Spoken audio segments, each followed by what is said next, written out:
નિર્જલા એકાદશી પર ભગવાન વિષ્ણુની પૂજા અને વ્રત કરવાથી સુખ સમૃદ્ધિ મળે છે અને દરેક પ્રકારના પાપોમાંથી મુક્તિ મળે છે.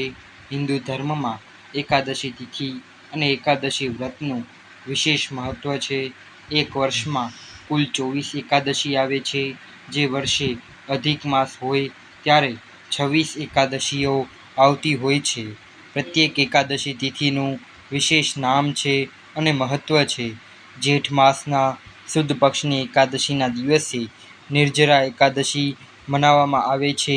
આ વર્ષે નિર્જરા એકાદશી પર ખૂબ જ શુભ યોગ બની રહ્યો છે. આ દિવસે ભગવાન વિષ્ણુની વિધિવત પૂજા કરવાથી શુભ ફળ મળે છે. નિર્જરા એકાદશી સૌથી કઠોર એકાદશી માનવામાં આવે છે કારણ કે આ વ્રત દરમિયાન પાણી પીવાની મનાઈ હોય છે. નિર્જરા એકાદશીનું વ્રત રાખવાથી દીર્ઘાયુષ્ય અને મોક્ષનું વરદાન મળે છે. આવો જાણીએ નિર્જરા એકાદશી કઈ તારીખે છે, પૂજાની વિધિ, શુભ મુહૂર્ત, મહત્વ સહિત તમામ વિગત. નિર્જરા એકાદશી 2024માં ક્યારે છે? હિન્દુ પંચાંગ અનુસાર જેઠ માસના સુદ પક્ષની એકાદશી તિથિ 17 જૂનના રોજ 4:42 શરૂ થશે અને 18 જૂન સવારે 6:23 સમાપ્ત થશે. આથી ઉદયા તિથિના આધારે 18 જૂને નિર્જરા એકાદશીનું વ્રત રાખવામાં આવશે. નિર્જરા એકાદશીના દિવસે પારણા. નિર્જરા એકાદશીનું વ્રત બારસ તિથિના રોજ રાખવામાં આવે છે. આ વર્ષે નિર્જરા એકાદશીના પારણાનો સમય 19 જૂન સવારે 6:15 થી 8:10 સુધીનો રહેશે. નિર્જલા એકાદશી પૂજા વિધિ. આ દિવસે સવારે ઉઠીને સ્નાન કરો અને ભગવાન વિષ્ણુના નામનું રટણ કરતા વ્રતનો સંકલ્પ લો. આ પછી વિષ્ણુજીની પૂજા કરો. આ દરમિયાન ફૂલ, હાર, ચંદન, અક્ષત, પ્રસાદ અર્પણ કરવો અને આરતી કરવી. આ સાથે સાથે વિષ્ણુ મંત્ર, વિષ્ણુ ચાલીસાનો પાઠ કરવો.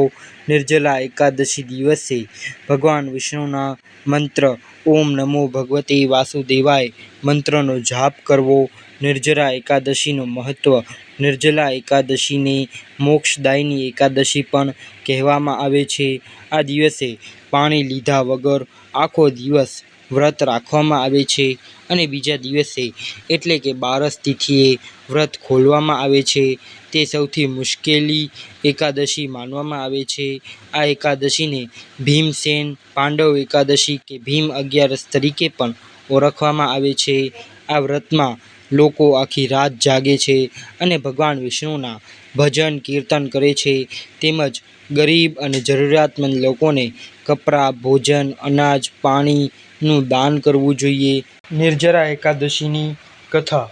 ભીમસેને કહ્યું, હે પિતામહ, ભાઈ યુધિષ્ઠિર, માતા કુંતી, દ્રૌપદી, અર્જુન, નકુલ અને સહદેવ બધા એકાદશીના દિવસે વ્રત કરે છે અને મને પણ એકાદશીના દિવસે અન્ન ખાવાની મનાઈ કરે છે. હું કહું છું કે ભક્તિપૂર્વક હું ભગવાનની પૂજા કરું છું, દાન આપું છું, પણ હું એકાદશીના દિવસે ભૂખ્યો રહી શકતો નથી. ત્યારે વ્યાસજીએ કહ્યું, હે ભીમસેન, જો તમે નરકને ખરાબ અને સ્વર્ગને સારું સમજતા હોવ તો દરેક મહિનાની બંને એકાદશીના દિવસે અન્ન ખાવો જોઈએ નહીં. આથી ભીમસેને કહ્યું, હે પિતામહ, તમને હું પહેલાં જ કહી ચૂક્યો છું કે એક દિવસમાં એક વખત પણ હું ભોજન કર્યા વગર નથી રહી શકતો, તો મારા માટે આખો દિવસ ઉપવાસ કરવો ઘણો મુશ્કેલ પડે છે. મારા માટે પેટમાં અગ્નિ છે. જો હું વધુ ભોજન કરું છું તો શાંતિ મળે છે. જો હું પ્રયત્ન કરું તો એક વ્રત ચોક્કસ કરી શકું. તેથી તમે મને કોઈ એવું વ્રત બતાવો કે જેનાથી મને સ્વર્ગ પ્રાપ્ત થાય. શ્રી વ્યાસજીએ કહ્યું, હે વાયુપુત્ર, મોટા ઋષિઓ અને મહર્ષિઓએ ઘણા શાસ્ત્ર આદિ બનાવ્યા છે. જો કલિયુગમાં માનવી તેમનું આચરણ કરે તો ચોક્કસ મુક્તિ મેળવી શકે છે. એમાં ધન ઓછું ખર્ચાય છે. એમાં પુરાણોનો જે સાર છે તે હું તમને કહું છું. માનવીઓએ બંને પક્ષોની એકાદશીનું વ્રત કરવું જોઈએ. એનાથી એમને સ્વર્ગ પ્રાપ્ત થાય છે. વ્યાસજીએ કહ્યું, હે ભીમસેન, કૃષ્ણ અને મિથુન સંક્રાંતિના મધ્યમાં જ્યેષ્ઠ મહિનાની સુદ પક્ષની એકાદશી આવે છે. તેનું નિર્જર વ્રત કરવું જોઈએ. આ એકાદશીમાં સ્નાન અને આચમનમાં 6 માસા જળથી વધારે જળ ન લેવું જોઈએ. આ આચમનથી શરીર શુદ્ધ થાય છે. આચમનમાં 6 માસાથી વધુ જળ લેવું તે મદ્યપાન સમાન ગણવામાં આવે છે. શુદ્ધ થાય છે. તેનાથી શરીર આ દિવસે ભોજન કરવું જોઈએ નહીં, કારણ કે ભોજન કરવાથી વ્રત નાશ થાય છે. જો સૂર્યોદયથી સૂર્યાસ્ત સુધી માનવી જળપાન ન કરે તો તેને 12 એકાદશીનું ફળ પ્રાપ્ત થાય છે. દ્વાદશીના દિવસે સૂર્યોદય થયા પહેલાં ઉઠવું જોઈએ અને ભૂખ્યા બ્રાહ્મણને ભોજન કરાવવું જોઈએ.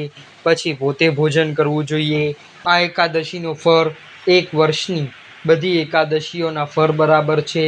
હે ભીમસેન, પોતે ભગવાને મને કહ્યું હતું, આ એકાદશીનું પુણ્ય બધા જ તીર્થો અને દાનના બરાબર છે.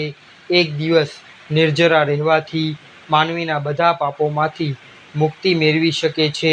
જે માનવી નિર્જરા એકાદશીનું વ્રત કરે છે તેમને મૃત્યુ સમયે ભયાનક યમદૂતો નથી જોવા પડતા. એ વખતે ભગવાન વિષ્ણુના દૂત સ્વર્ગમાંથી આવી તેને પુષ્પક વિમાનમાં બેસાડી સ્વર્ગમાં લઈ જાય છે. તેથી નિર્જરા એકાદશી સંસારમાં સર્વશ્રેષ્ઠ એકાદશી વ્રત છે. તેથી યત્નપૂર્વક આ એકાદશીનું નિર્જર વ્રત કરવું જોઈએ. એ દિવસે ઓમ નમો ભગવતે વાસુદેવાય મંત્રનું ઉચ્ચારણ કરવું જોઈએ. વ્યાસજીના આવા વાક્યો સાંભળી તેમણે નિર્જરા વ્રત કર્યું. આ એકાદશીને ભીમસેન અથવા પાંડવ એકાદશી પણ કહેવામાં આવે છે. એમને વિનંતી કરવી જોઈએ કે હે ભગવાન, આજે હું નિર્જરા વ્રત કરું છું. બીજા દિવસે ભોજન કરીશ. હું આ વ્રત શ્રદ્ધાપૂર્વક કરીશ. તેનાથી મારા બધા પાપ નાશ થઈ જાય. આ નિર્જરા એકાદશી માનવીને વિષ્ણુલોક લઈ જાય છે. જે માનવી આ દિવસે અન્ન ખાય છે તેને ચાંડાલ સમજવામાં આવે છે. તે અંતે નરકમાં જાય છે. બ્રહ્મહત્યા, મદ્યપાન કરનાર, ચોરી કરનાર, ગુરુથી દ્વેષ કરનાર, સત્ય ન બોલનાર જો આ વ્રત કરે તો સ્વર્ગમાં જાય છે. હે કુંતી, જે પુરુષ અથવા સ્ત્રી આ વ્રતને શ્રદ્ધાથી કરે છે એમના નિમ્નલિખિત કર્તવ્ય છે. એમણે પ્રથમ વિષ્ણુ ભગવાનની પૂજા કરવી જોઈએ. તે પછી ગોદાન કરવું જોઈએ. તે દિવસે બ્રાહ્મણોને મિષ્ટાન દક્ષિણા અવશ્ય આપવી જોઈએ. નિર્જરાના દિવસે અન્ન, વસ્ત્ર, ક્ષત્ર વગેરેનું દાન કરવું જોઈએ. જે માનવી આ કથા પ્રેમથી સાંભળે અને વાંચે એમને સ્વર્ગની પ્રાપ્તિ થાય છે. મિત્રો, જો તમને આ વિડીયો પસંદ આવ્યો હોય તો આ વિડીયોને લાઈક કરજો, શેર કરજો અને આપણી યુટ્યુબ ચેનલને સબસ્ક્રાઈબ કરી બેલ આઇકન દબાવજો. ધન્યવાદ. હર હર મહાદેવ.